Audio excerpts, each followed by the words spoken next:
ritualnya. Nah, ini kambingnya nih. Oh, ini kambingnya. Oke, kita lanjut aja ke bagian yang sudah dipotong ya kambingnya. Oke teman-teman, di bagian ini ya. Tapi mungkin nanti ada yang saya sensor ya, karena ini ya lagian kayak gini juga dibuat dibuat konten ya, gimana ya. Itu bayangin lu, daun, aduh masa ya gua kasih tahu, nanti ada yang praktekin lagi. Intinya dicekokin lah pokoknya lah. Nanti kalau gua kasih tahu malah banyak yang praktekin lagi. Kasihan. Bahkan ada bahan kimia yang sengaja dimasukkan ke dalam tubuh hewan supaya dagingnya membusuk. Bayangkan hewannya masih hidup.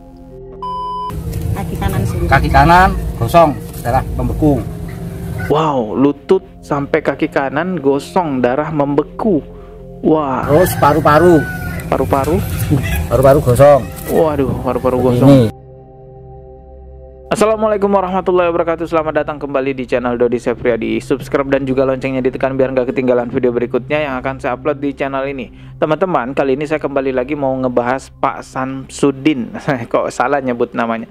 Pak Samsudin ya. Kabarnya Pak Samsudin ini padepokannya ada di Blitar ya. Oh ya, ngomong-ngomong, ada nggak ya masyarakat Blitar yang nonton video saya? Halo masyarakat Blitar, semoga Anda semua dimuliakan oleh Allah Subhanahu wa Ta'ala selama dunia akhirat. Ada satu tempat berkunjung di Blitar yang istimewa sekali, yang tidak akan mungkin dimiliki oleh daerah-daerah lain ya. Kalau wisata seperti pemandian itu kan bisa ditiru, daerah-daerah lain juga bisa punya seperti itu. Tapi ada satu tempat yang tidak bisa ditiru oleh daerah lain, yaitu makamnya Bung Karno ada di Blitar loh.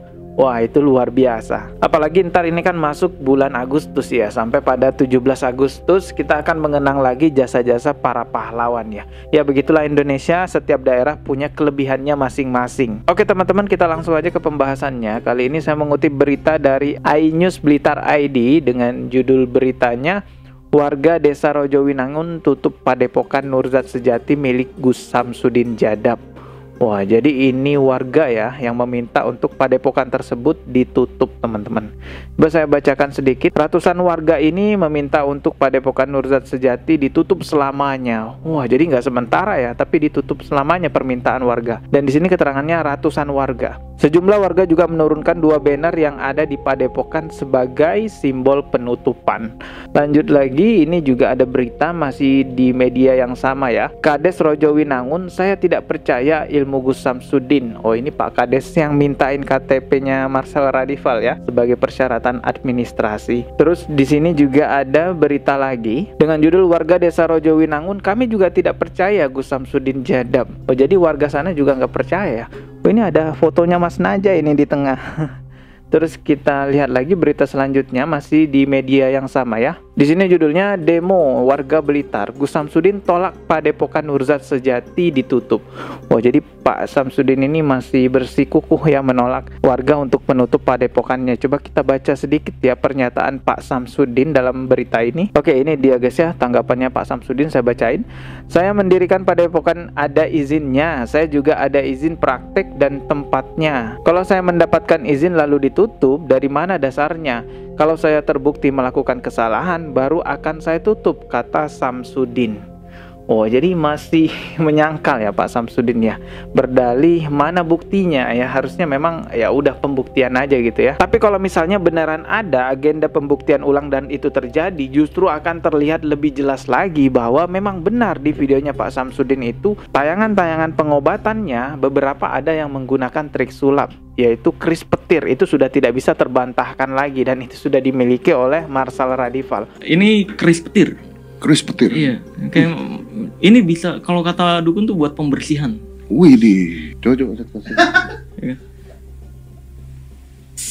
Tuh. Begitu juga transfer penyakit ke kelapa. Yang kemarin saya reaction, ternyata saya menemukan di situ ada lubang yang terlihat di kelapanya. Lubang itulah yang digunakan kemungkinan ya untuk memasukkan keris, memasukkan paku, memasukkan lumpur yang seolah-olah itu adalah kiriman santet dari orang lain. Itulah juga sebabnya kenapa Marcel Radival datang jauh-jauh bawa kelapa ke padepokannya Pak Samsudin waktu itu dia datang. Tapi sayangnya pembuktiannya kan nggak jadi. Maksud Marcel Radival bawa kelapa kelapa sendiri itu untuk membuktikan beneran nggak sih video-videonya yang dipertontonkan itu. Kan bisa aja ngambil satu pasiennya, kan katanya banyak pasiennya, bisa puluhan sampai ratusan, ya ambil satu orang untuk pembuktian gitu. Tapi bagi saya ada satu hal yang paling fatal. Teman-teman, kalau misalnya memasukin cairan kimia ke kelapa biar kelapa itu airnya menjadi keruh, ya itu masih lumayan lah ya, karena masukinnya ke dalam kelapa.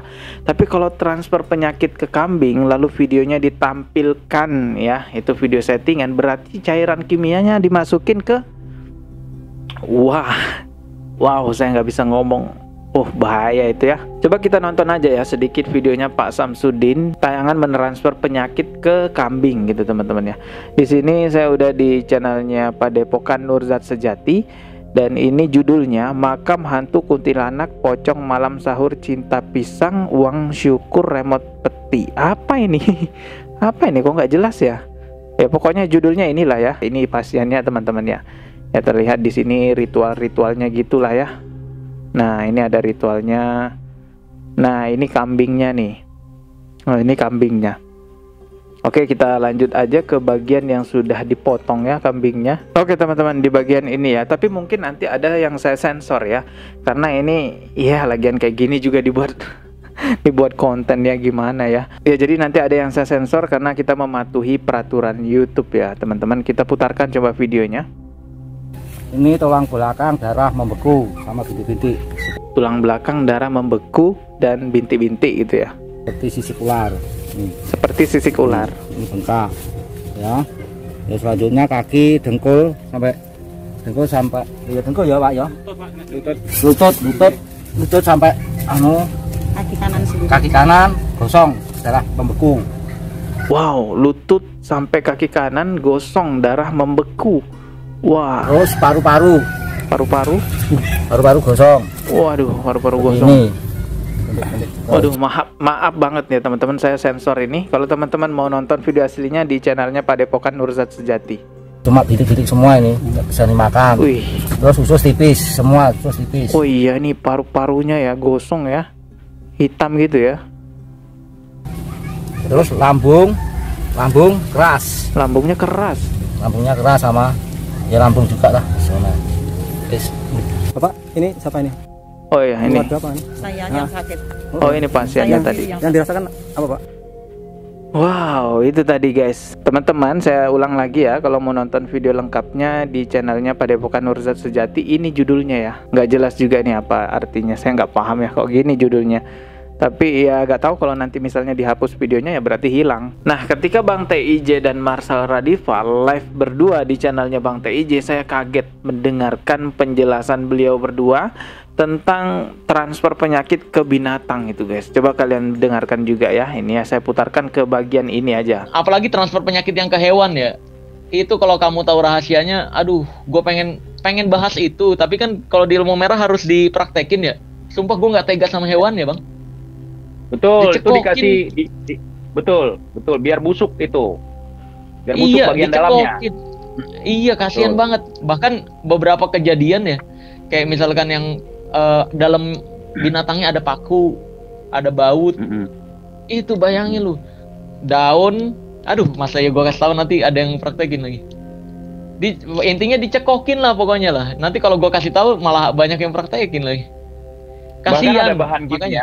Bahkan ada bahan kimia yang sengaja dimasukkan ke dalam tubuh hewan supaya dagingnya membusuk. Bayangkan hewannya masih hidup. Iya. Tapi disiksa dengan dikasih cairan tertentu supaya membusuk dagingnya. Seolah-olah penyakit yang ditransfer dari manusia masuk ke dalam hewan itu, di bagian yang terjadi infeksi dan segala macam itu, kan sangat tidak manusiawi. Ih, kasihan banget gitu loh kan.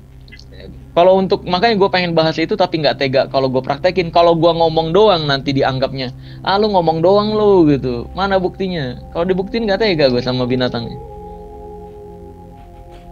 Astagfirullahaladzim, ya Allah. Tapi kalau misalnya mereka tetap berdalih, itu nyata loh, itu bukan settingan, itu nggak dicekokin. Ya sebaiknya ya pembuktian aja bahwa kambing yang bukan dari tim mereka ya, beli sendiri kambingnya. Tapi masa mau bawa mau bawa kambing dari Jakarta, kan nggak juga ya, pasti beli daerah sana juga kan. Gini teman-teman ya, kalaupun misalnya ini ya benar bahwa pengobatan transfer penyakit ke kambing itu nyata, bukan settingan, bukan dicekokin, Samsudin, apa ya iya begitu pengobatan ruqyah syariah? Kalau bukan syariah ya berarti kan syirik kan, mintanya ke selain Allah Subhanahu wa taala. Mungkin ada yang berdalih, tapi sembuh kok. Gini loh teman-teman ya, kita sedang lapar aja mau makan makanan halal atau makan makanan haram, sama-sama kenyang. Ya begitu juga dengan berobat. Anda mau berobat dengan cara halal atau Anda mau berobat dengan cara haram, kalau Allah mengizinkan sembuh ya sembuh, tapi tidak semua loh ya. Apa yang diizinkan oleh Allah itu diridhoi oleh Allah. Seseorang makan makanan haram, Allah izinkan dia menjadi kenyang, tapi Allah nggak ridho, sehingga Allah cabut keberkahannya. Allah buat dia gelisah dengan makanan tersebut, bahkan Allah buat dia sakit dengan makanan tersebut.